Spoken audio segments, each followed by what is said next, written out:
श्री राधे राधे। भक्तों, संत का जीवन पूर्ण रूप से परहित का ही होता है, परमार्थ का होता है।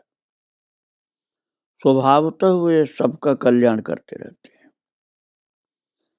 और साधक तो भगवान की तरफ पूर्ण रूप से लगा रहता है और पूर्ण रूप से सिद्ध संत जो होते हैं भगवान की आज्ञा का पालन करते हुए जगत में सेवा में ही दिखलाई पड़ते हैं। अंदर से भगवान से जुड़े रहते हैं और बाहर से सेवा कार्य में ही लगे रहते हैं। बाबा का भी अर्थात नीव करोड़ बाबा का भी जीवन ऐसा ही था। अंदर से जुड़े रहते थे भगवान से और श्री हनुमान जी से और बाहर से पूरा जीवन सेवामय था उनका। कल आप श्रवण कर रहे थे महाराज नैनीताल के निकट के आश्रमों के निर्माण की बात मैं सुना रहा था आपको। किस प्रकार से बाबा हनुमानगढ़ में जहाँ कुछ भी नहीं था वहाँ बड़े बड़े भंडारे रात दिन चलाते थे और अचानक सब सारी सुविधाएं प्राप्त होती थी। जब सेवक लोग कहते थे कि महाराज गोदाम के घी तो सब खत्म हो गए, सारे टीन खाली हो गए, तो बाबा बोलते थे भाई कुछ टीनों को पानी से भरवा दो। महाराज पानी से भरवा दिया था और उसके बाद फिर बोले अरे देखता नहीं है उसमें घी है। ये बातें आप काल्पनिक मत समझना। ये संत के सामर्थ्य जो होता है ईश्वरीय शक्ति का होता है। हनुमानगढ़ की बात जो मैं सुना रहा था, जब वहाँ का निर्माण हो गया तो सरकार ने वहाँ वेदशाला का निर्माण किया। पहले तो बाबा ने हनुमान जी का मंदिर बनाया, बाद में गवर्नमेंट ने वहाँ वेदशाला बनाया।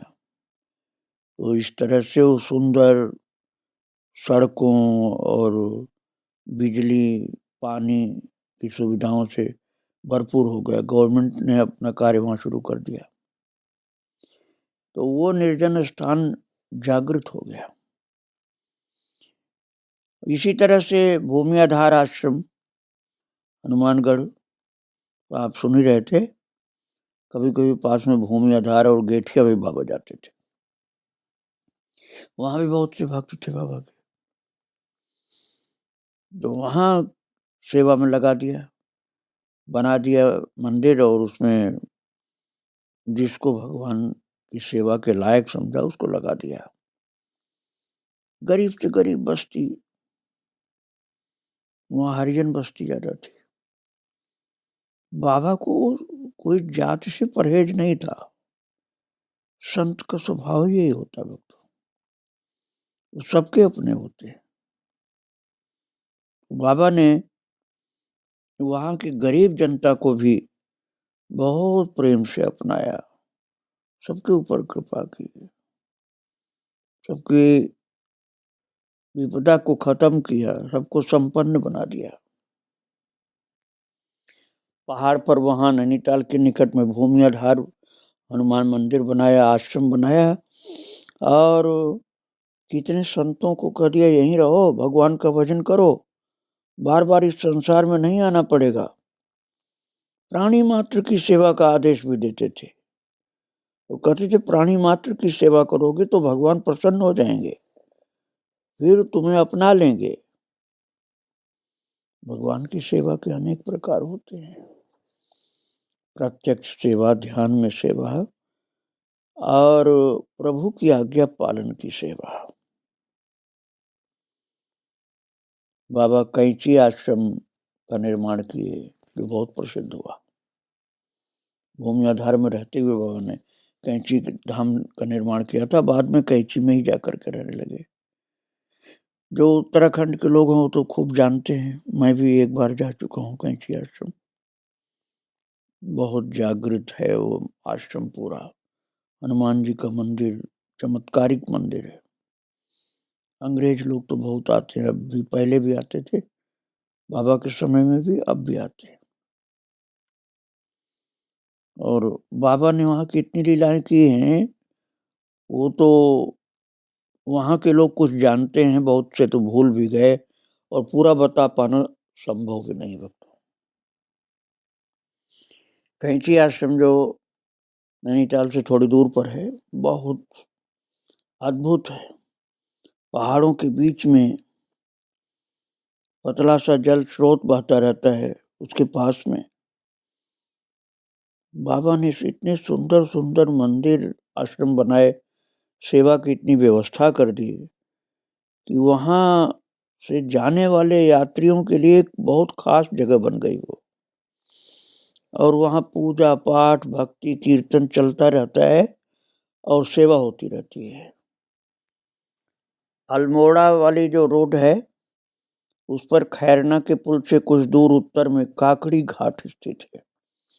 वनाच्छादित पर्वत के एक निर्जन भाग में बाबा ने वहाँ काकड़ी घाट का हनुमान मंदिर बनाया और आश्रम भी बनाया। बहुत से भक्तों के लिए, साधकों के लिए जगह बन गई वो। और भक्तों, फिर काकड़ी घाट में मंदिर की स्थापना के बाद बाबा के आदेश से भक्त लोग, उसमें बड़े बड़े अधिकारी लोग भी थे, पिथौरागढ़ में हनुमान मंदिर की स्थापना की। और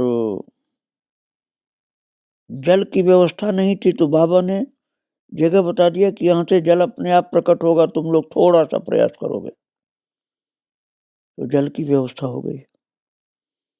और पौड़ी, गेठिया, काठगोदाम, हल्द्वानी और कीछा में भी हनुमान मंदिरों का निर्माण किया गया। ये नैनीताल के आसपास की जगह ज्यादातर है भक्तों। बाबा इन मंदिरों में भी कभी कभी आते थे। नीम करोली बाबा ने कानपुर में भी मंदिर बनाया। कानपुर में रहने वाले भी कई लोग नहीं जानते हैं। वो कानपुर में पनकी का जो हनुमान मंदिर, पंचमुखी हनुमान मंदिर है, वहीं थोड़ा सा दूर पर रेलवे लाइन के किनारे बाबा ने सन 1961 में भूमि उपलब्ध की थी और हनुमान मंदिर का निर्माण किया। और जो सुपात्र भक्त लोग थे, सेवा कार्य करने में संपन्न, श्रद्धावान, उन लोगों को लगा करके वो मंदिर बनाया। मैंने उस मंदिर का दर्शन किया है, पनकी में रेलवे लाइन के किनारे है, बहुत सुंदर मंदिर है। कितने मंदिर बनाए बाबा ने, ये तो गिनती करना मुश्किल है भक्तों। लखनऊ में पास पास में ही 2 हनुमान मंदिरों की स्थापना की, और बनाने के पहले ही बाबा ने कह दिया यहाँ एक और हनुमान मंदिर बनेगा जो बहुत विख्यात होगा, और दूर दूर से लोग पत्र भेज करके हनुमान जी से अपने कष्टों का निवारण की प्रार्थना किया करेंगे और हनुमान जी उनके कष्टों को दूर करेंगे। ये लखनऊ विश्वविद्यालय के प्रवेश द्वार के पास सड़क की दूसरी ओर वही स्थान है जहाँ संकट मोचन हनुमान जी का मंदिर है। तो गोमती जी के किनारे एक मंदिर है और एक ही है जो अभी मैंने आपको बताया। तो इस तरह से लखनऊ में 2 मंदिर बाबा के बन गए और भक्तों की भीड़ लगी रहती है वहाँ। एक संकट मोचन हनुमान मंदिर बनाया बाबा ने शिमला में। शिमला जो हिमाचल में है, वहाँ के भक्तों को भी बाबा ने अपनी उपस्थिति से, सीताराम नाम संकीर्तन से सबको बहुत सुख दिया और सदा के लिए भगवान श्री सीताराम और हनुमान जी की उपासना का स्थान बना दिया। वृंदावन का तो नीम करोली बाबा का आश्रम बहुत ही प्रसिद्ध है, परिक्रमा में पड़ता है। बाद में तो बाबा की समाधि भी यहीं बनी, क्योंकि बाबा ने श्री वृंदावन धाम में ही शरीर छोड़ा था। दिल्ली में भक्तों, महरौली से 11 किलोमीटर दूर जौनापुर और मांडी गांव की सीमा के पास 30 एकड़ निर्जन पथरीली एवं शुष्क भूमि वहां के लोगों ने बाबा को समर्पित की। 30 एकड़। तो ये बृहत भूमि ग्रामवासियों के कभी किसी काम की नहीं थी। पानी का बड़ा अभाव था। ऐसी जगह पर बाबा ने हनुमान जी का विशाल मंदिर बनाया और बाबा ने कह दिया था, जहां भी आश्रम की भूमि तू खुदवाएगा वहीं से पानी निकल आएगा। जबकि वहां पानी कभी सरकार को मिला ही नहीं, न किसी व्यक्ति को मिला। और बाबा के कहने के बाद वहां पानी बहुत आसानी से निकला और वो आबाद कर दिया उस जगह को बाबा ने, हनुमान जी का मंदिर बना के। और बाबा ने दिल्ली में तो बहुत सारे मंदिर बनाए, गौशाला भी बनाई। और फिर उसके बाद धारचूला हनुमान मंदिर, नेपाल की सीमा पर धारचूला में हनुमान मंदिर की स्थापना की महाराज जी ने। और ये मंदिर बाबा के समाधिस्थ होने के बाद बना था भक्तों। सन 1978 में हनुमान जी ने उनको आदेश दिया और फिर भक्तों को स्वप्न दे करके इस सेवा कार्य में लगाया था धारचूला में। और जिप्ती का हनुमान मंदिर, धारचूला से आगे जिप्ती नाम का स्थान है, वहां कुछ सैनिक भक्तों के प्रयास से हनुमान जी की स्थापना हुई थी। बाबा ने उन लोगों को भी आदेश किया था वहां सैनिकों को। और यहाँ तक कि एक मुसलमान सैनिक ने नींव डाली थी और एक ईसाई सैनिक ने वो मंदिर बनवाया था, जो जिप्ती का हनुमान मंदिर है। ऋषिकेश में भी हनुमान जी का मंदिर मेन रोड बिल्कुल पास में है। वो सभी को, यात्रियों को भी चलते फिरते गाड़ियों में बैठे भी दर्शन मिलता रहता है। और कोटमन्या में, गर्जिला कोटमन्या में हनुमान जी का मंदिर बनवाया। हनुमान जी के मंदिरों की ही मुख्यता थी बाबा के जीवन में। सीताराम जी का मंदिर कहीं कहीं बनवाते थे, लेकिन हनुमान मंदिर ही मुख्य होता था। और हनुमान जी के माध्यम से जनता को भक्ति में, कीर्तन में लगाते थे। नीव करोरी बाबा का मंदिर केवल भारत में ही नहीं, नेपाल में तो मैंने बताया ही, और महाराज सैन फ्रांसिस्को में और टाओस में, अमेरिका में, कई कई जगह बाबा का विदेश में भी हनुमान जी का मंदिर बना। टाओस में, अमेरिका में हनुमान जी का बहुत सुंदर विशाल स्वरूप हनुमान जी का विराजमान। और नीव करोरी बाबा के भक्त लोग वहां भी भगवान की खूब भक्ति करते हैं, हनुमान जी के भक्त हैं। पूरा तो बता पाना संभव नहीं भक्तों। आप इतना समझिए कि बाबा के सभी आश्रमों और मंदिरों में विधिवत पूजा पाठ, यज्ञ आदि आज भी होता है। बल्कि बहुत ज्यादा लोग अब तो जुड़ गए हैं बाबा से। बड़े बड़े धनवान लोग, व्यापारी लोग, संत लोग, भक्त लोग जुड़े हुए उन मंदिरों से। पूर्वांचल प्रदेश में, जहां आज से ही शिव और शक्ति की उपासना अधिक प्रचलित रही, वहां बाबा ने हनुमान मंदिरों की स्थापना करके घर घर हनुमान चालीसा और रामायण का प्रचार करा दिया। इस प्रकार वैष्णव धर्म भी पूर्ण रूप से बाबा के द्वारा प्रतिष्ठित होता रहा। और मंदिरों की स्वच्छता, सुंदरता, भव्यता एवं शांति ऐसी गंभीर और रमणीक वातावरण को प्रस्तुत करती है कि अपने आप पर्यटकों की चित्तवृत्ति उधर लग जाती है और कीर्तन में, भजन में लग जाते हैं लोग। बाबा ऐसे बैठे रहते थे या लेटे रहते थे कि सामान्यतः लोग जान ही नहीं पाते थे कितने उच्च कोटि के महापुरुष। और जब उनके चमत्कार दिखलाई पड़ते थे तब जनता खिंची हुई चली आती थी। अल्पज्ञ मनुष्य क्या समझेगा ऐसे सिद्ध पुरुष की बात को। सभी बातें देखने में सामान्य होती थी, लेकिन जब घटनाएं उनकी सर्वज्ञता की, रहस्य की खुलती थीं, तब लोग समझ पाते थे बाबा सर्वशक्तिमान है। और वास्तविकता यह थी कि बाबा बोल पड़ते थे कि मैं कुछ नहीं हूं, सब हनुमान जी कर रहे हैं। हनुमान जी को सीताराम नाम सुनाओ, उनकी कृपा होगी। ऐसे बाबा सबको भक्त बनाते रहते थे। भक्तों, ये तो मैंने अभी तक आपको सुनाया बाबा के मंदिरों की कुछ जानकारियां आपको दी। अब बाबा देखने में बिल्कुल देहाती जैसे लगते थे। कोई भी फैशन नहीं, कोई भी सजावट नहीं, कोई श्रृंगार नहीं, कोई प्रदर्शन नहीं। एक मोटा सा कंबल ओढ़े चुपचाप बैठे हैं कहीं, अधिकतर नंगे पैर रहते थे। और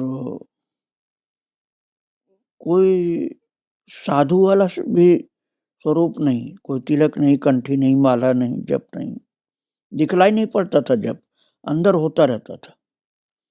देखने वाला सामान्य व्यक्ति समझ, कई लोग बिल्कुल अनपढ़ समझ लेते थे। और सर्वज्ञ थे, कितना ज्ञान था वो बुद्धि के परे की बात है। अब इस विषय में मैं आपको समझाना चाहता हूँ कि ज्ञान बाबा को कितना था, जो मनुष्य की बुद्धि के बाहर। बाबा एक बार इलाहाबाद में विराजमान थे, तो एक भक्त उनके पास बैठा हुआ था। तो महाराज कोई आया और वो कुर्सी पहले देख रहा था बैठने के लिए, फिर जमीन पर बैठा। और बाबा उस व्यक्ति से पूछने लगे, क्या नाम है? वो कुछ क्षण सोचता रहा, फिर बोला, बाबा आप मुझे नाम से नहीं जान पाएंगे। वो अपनी बात पूरी भी नहीं कर पाया था, तब तक बाबा एकाएक कहने लगे, पार्क रोड इलाहाबाद में, पार्क रोड में तेरी बुआ की तबीयत कैसी है? महाराज बाबा की बात सुनते ही वो चकित हो गया। अरे ये तो मेरा ही नहीं, मेरे परिवार को भी, रिश्तेदारों को भी जानते हैं। महाराज ऐसे ही बोल देते थे बाबा जैसे साथ में रहते हो। पिथौरागढ़ निवासी एक 28 वर्ष का युवा ट्रक ड्राइवर प्रथम बार जब 1966 में कैंची में बाबा के दरबार में आकर उनके चरणों में नतमस्तक हुआ, तो बाबा बोले, क्या नाम? उसने तुरंत उत्तर दिया, ललित मोहन।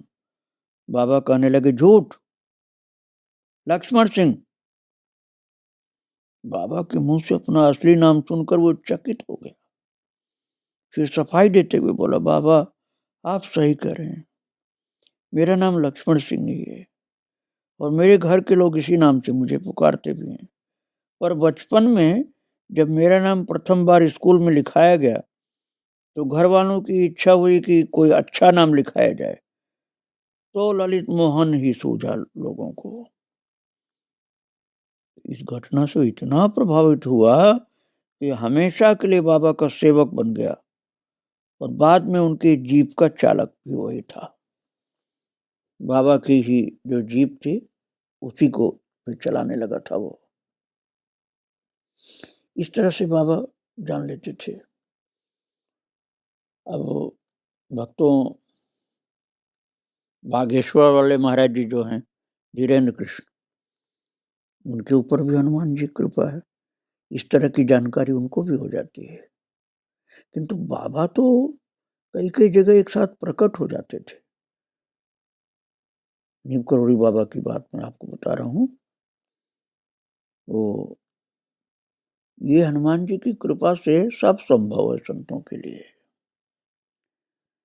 भक्तों, आगरा का एक व्यक्ति कर्णवीर सिंह था, वो बाबा का बहुत प्रेमी। पहली बार जब ध्यान हुआ बाबा का, तो उसको देखते ही बाबा बोले कि इतनी देर लगाई, हम तेरा इंतजार कब से कर रहे हैं। तो बोला, बाबा छुट्टी अब हुई। बोले, झूठ, बाबा को ठगता है, तेरी छुट्टी तो 1 बजे हो गई थी और अब 4 बजे हैं। ये क्यों नहीं कहता कि दोस्तों के साथ घूम रहा था? बाबा ने सब दोस्तों के नाम भी गिना दिए जिनके साथ था वो। तो चकित रह गया। बाबा ने कहा, तू अपने बाप को भी खूब बेवकूफ बनाता है वो तो सीधा आदमी है, पर तू बाबा को बेवकूफ नहीं बना सकता है। इस तरह से बाबा बोलते थे जैसे साथ में ही रहते हैं सबके। भक्तों, मैं आपको सुना रहा हूँ, आगरा छावनी में जीआरपी के अध्यक्ष था एक व्यक्ति सन 1943-44 में, महावीर सिंह। उस साधु संतों की सेवा और सत्संग का प्रेमी था। तो उन दिनों कुछ समय से जिगर की दर्द से बीमार था, वो लीवर की बीमारी थी। एक दिन आगरा कैंट स्टेशन पर वर्दी पहने घूम रहा था। एकाएक लगभग 45 वर्ष के एक स्थूल शरीर वाले व्यक्ति ने, जो आधी धोती पहने और आधी धोती ओढ़े थे, बड़ी आत्मीयता से कहा, महावीर सिंह, अब कैसी तबीयत है? तो वो बोला, काफी फर्क है। उसने फिर पूछा, जिगर का दर्द कैसा? बाबा ने पूछा। बोला, थोड़ा थोड़ा, वो भी ठीक हो जाएगा, बाबा ने कहा। और बाबा ही थे, वो नहीं जानता था। साथ चलते जा रहे थे, इतने महावीर सिंह बोले, मैं आपको पहचाना नहीं। उस व्यक्ति ने बड़े प्रेम से कंधे पर हाथ रखते हुए कहा, हम बाबा नीब करोरी हैं। तो बाबा का नाम सुन रखा था, उनके कुछ चमत्कार भी सुने थे, पर इस समय उनकी आत्मीयता से वो हाथप्रभ हो गया। इतना निकट संपर्क पा करके समझ नहीं सका कि बाबा से क्या कहें। बाबा स्वयं बोले, चलो तुम्हारे घर चलते हैं। और दोनों लोग घर आए। इसके बाद उनकी प्रत्यक्ष कृपा बनी रही। लगभग 6 वर्ष तक हर महीने बाबा उनको दर्शन देते थे। बड़ा मस्त जीव पाया था बाबा ने उनको। और वो बताते थे कि बाबा तो बंगला के बाहर तखत पर ही आसन लगा देते थे और कंबल बिछाते, कभी तकिया रखवाते, कभी आधे लेटे रहते, कभी आगे के हाथों के सहारे बैठे हंस हंस कर घंटों इधर उधर की बात भी सुना देते। कभी दिन में सोते नहीं थे और कभी प्रवचन का, भाषण का जैसा स्वरूप होता था उनकी बातों का। और नहाने के बाद उन्हें कभी शरीर पोंछते नहीं देखा। धोती बदलते ही उनका शरीर सूख जाता था, बिना शरीर पोछे ही। ऐसे चमत्कारिक लीलाएं बाबा करते थे। कोई कोई तो परीक्षा लेते थे बाबा की। राधेश्याम सर्राफ फिरोजाबाद का, वैसे तो बहुत ही मानता था बाबा को। एक दिन परिवार के मध्य में थे बाबा, तो बंद कमरे में बाहर से किसी ने दस्तक दी। और उस समय राधेश्याम जी बाबा की आनंदपूर्ण वार्ता में किसी प्रकार का विक्षेप नहीं चाहते थे। तो दरवाजा खोलने के पूर्व ही, ये जानते हुए कि बाबा सब कुछ जानते हैं, उनसे पूछ बैठा, बाबा ये कौन व्यक्ति होगा? तो मुस्कुराते हुए कहने लगे, परीक्षा ले रहा है मेरी? अरे बादशाह वकील का भाई है ये, सोलन में नौकरी करता है, इसकी स्त्री को टीबी है, ये रात को उसके सिरहाने बैठकर रोता है। दरवाजा खोलने पर जो व्यक्ति भीतर आया, उसने अपना वही परिचय बाबा को दिया जो बाबा ने पहले बता दिया था। अपनी पत्नी के कष्ट के लिए बहुत याचना करने लगा कि उसके कष्ट दूर हो जाए। बाबा की कृपा से उसका कष्ट दूर हो गया। ऐसे अनेकों चमत्कार बाबा के द्वारा होते रहते थे। बहुत ही सर्वज्ञता उनकी प्रकट होती थी। कितने भक्तों के तो बिना कहे बाबा सब प्रश्नों का उत्तर दे देते थे और कष्ट भी हरण कर लेते थे। और लीलाएं भी ऐसी कृपापूर्ण करते थे कि लोग चकित हो जाते थे। बाबा के लिए छोटे बड़े का कोई भेद नहीं रहता था, सबको बराबर दृष्टि से देखते थे। याद करते ही उपस्थित हो जाते थे महाराज। और लोग चकित रह जाते कि मैंने याद किया, बाबा आ गए। एक बार मकर संक्रांति की पूर्व संध्या में कानपुर का एक भक्त था, कामता दीक्षित, उसके घर पहुंचे बाबा। दूसरे दिन उन्हें साथ लेकर के प्रयाग में मकर संक्रांति के लिए रवाना हुए और लगभग 4 बजे प्रातःकाल कार से चले। उसमें बाहर ऐसा घना कोहरा छाया हुआ था कि कार कह के कुछ दिखलाई नहीं पड़ रहा था। दीक्षित जी ने सुझाव के तौर पर बाबा से निवेदन किया, अभी 4 भी नहीं बजा बाबा, अच्छा होता कुछ समय कानपुर में ही बिता देते। बाबा चुप्पी साधे रहे और गाड़ी 2 किलोमीटर आगे निकल गई। रास्ते में चकेरी के पास बाबा ने एकाएक गाड़ी को एक बंगले में ले जाने का आदेश किया और जैसे ही गाड़ी फाटक के भीतर पहुंची, श्री हीरालाल शाह बाहर आकर के उनका स्वागत करने लगे और प्रेम और आनंद में विभोर होकर कहने लगे, बाबा मैं उठकर अभी आपका ही ध्यान कर रहा था, आपको याद कर रहा था। मन में बहुत ज्यादा इच्छा हो रही थी कि इस समय मुझे आपका दर्शन हो जाता और आपने कृपा करके दर्शन दे दिया। बाबा ने कहा, तेरा प्रेम देख करके मैं आ गया तेरे पास। कोई बाबा को प्रेम से खिलाता था महाराज तो कितना खाते जाते थे, लोग आश्चर्य में पड़ जाते थे, और प्रेम से नहीं दे रहा है तो छूते भी नहीं थे, बस केवल देख लेते थे। और भाव से अर्पण किया हुआ तो बाबा कई लोगों का भोजन चट कर जाते थे और खुश होकर के फिर प्रसाद भी दे देते थे। और महाराज उनकी महिमा तो अपार है, आगे मैं आपको फिर सुनाऊंगा।